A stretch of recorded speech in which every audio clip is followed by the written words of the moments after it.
Russian killer murdered a Georgian citizen in the middle of working park in Germany by the order of Russian government. Today he got life sentence for this case. Germany declared 2 employees of Russian embassy persona non grata, simply expelled from the country. These are consequences of the verdict in murder of Zelimkhan Hangashvili in Berlin. The German foreign minister said that the murder of Georgian citizen violates the sovereignty of Germany.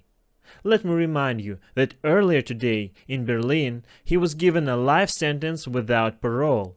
Russian citizen Vadim Sokolov, real name Krasikov, he was convicted of the murder of a former Chechen field commander Hangashvili, summer 2019. This is a loud story. Let's recall some details.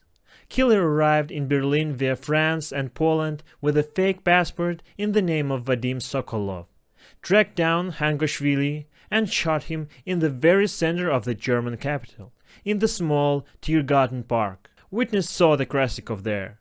He was captured by the surveillance cameras. He was caught and detained on the same day in Berlin. Vadim Sokolov actually connected with the Federal Security Service of Russia. Krasikov was on the wanted list through Interpol in 2014. The identity of the murdered Hangashvili is also not simple. He was a field commander in the Second Chechen War, fought against Russia. Zelimkhan was declared wanted in Russia in 2002 on suspicion of terrorism. He went to Germany in 2015 after another attempt was made in Georgia. Federal German prosecutors demanded a life sentence for killer of Hangashvili, and the general attorney expressed confidence that the murder was committed for political reasons by order of Russian government agencies. It was said quite directly.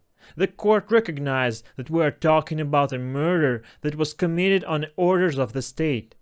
It's quite important that this was heard in court, and it's equally important that the reaction of the executive power, the expulsion of diplomats, confirms that the government also recognized the court's decision as fair and believes that it was precisely an act of state terrorism. This is generally quite an important precedent. I do not remember the last time Putin was accused of an act of state terrorism, but it's a direct accusation confirmed in court and confirmed by the executive power. Truth is that the name of this man is not Sokolov but Krasikov. He was a killer who, without ceasing the work for the FSB, committed contract killings of Russian entrepreneurs. He remained unpunished all the time. This is also fundamentally important, that the state put him on the wanted list, but instead of putting him in jail after another murder, he was given a new passport with the name of Sokolov and sent to kill Hangashvili. Russia draws the image of Hangashvili as a terrorist, but at the same time did not apply to Germany with a request to extradite him to Russia. Krasikov is only one of the members of killer's team of the FSB, which regularly, every few months, commits some kind of murder in Europe.